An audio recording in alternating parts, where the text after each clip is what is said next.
वक्रतुंड महाकाय सूर्यकोटि समप्रभा निर्विघ्नं कुरु मे देव सर्वकार्येषु सर्वदा। आप सभी का हमारे चैनल नमो रुद्राय क्रिएशन पर स्वागत है। हमारे देश में केवल उत्सवों के अलावा कुछ हिंदू त्योहारों का गहरा आध्यात्मिक अर्थ होता है।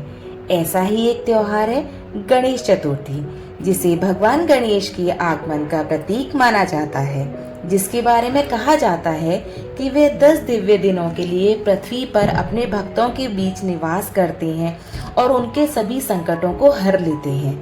पूरे भारत में अपार श्रद्धा और उत्साह के साथ मनाया जाने वाला भगवान गणेश के जन्मोत्सव का 10 दिवसीय उत्सव, जिसे विनायक चतुर्थी भी कहा जाता है, प्रार्थनाओं, अनुष्ठानों और हर्षोल्लास के माध्यम से समुदायों को एकजुट करता है। सुंदर मूर्तियों की स्थापना और दैनिक आरती से लेकर मोदक जैसी पारंपरिक मिठाइयाँ बनाने और भव्य जुलूस निकालने तक पूरा देश इस पवित्र अवसर पर अत्यधिक भक्ति और उत्साह में डूबा रहता है। इस दिन गणेश कथा का पाठ विशेष रूप से महत्वपूर्ण माना जाता है। यह कथा भक्तों को गणपति के जीवन, उनके चमत्कारों और उनकी लीलाओं से जोड़ती है।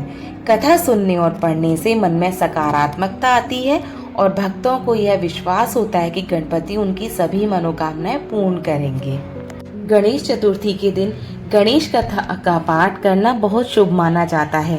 यह पाठ पूजा के दौरान या गणपति की मूर्ति स्थापना के बाद किया जाता है। कथा पढ़ने से पहले भक्तों को स्नान करके शुद्ध हो जाना चाहिए।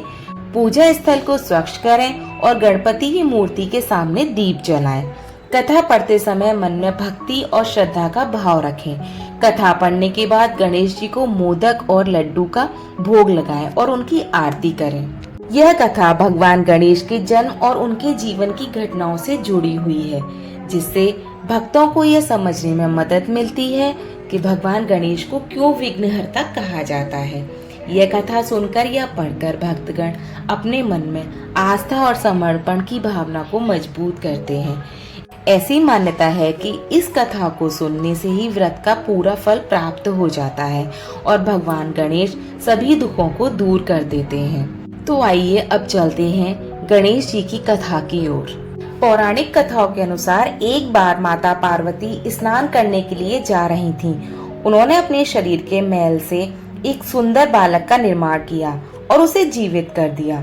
माता पार्वती ने उस बालक को अपने द्वार पर पहरेदार के रूप में नियुक्त किया और कहा, कोई भी अंदर न आए। कुछ समय बाद भगवान शिव वहां पहुंचे। बाल गणेश ने उन्हें अंदर जाने से रोका, क्योंकि वह माता पार्वती के आदेश का पालन कर रहे थे। भगवान शिव को इस बात पर क्रोध आया, क्योंकि उन्हें नहीं पता था कि यह बालक उनका ही पुत्र है। क्रोध में आकर शिव जी ने अपने त्रिशूल से बालक का सिर काट दिया। जब माता पार्वती ने यह देखा तो वह बहुत दुखी हुई और उन्होंने शिव जी को बताया कि यह उनका पुत्र था। माता पार्वती के दुख को देखकर भगवान शिव ने तुरंत अपने गणों को आदेश दिया कि वह उत्तर दिशा में जाएं और जो पहला प्राणी मिले उसका सिर लेकर आए। गणों को एक हाथी का बच्चा मिला, जिसका सिर वे लेकर आ गए। भगवान शिव ने उस सिर को बालक के धड़ से जोड़ दिया और उसे जीवित कर दिया। इस तरह गणेश भगवान का जन्म हुआ, जिन्हें गजानन या गणपति के नाम से जाना गया।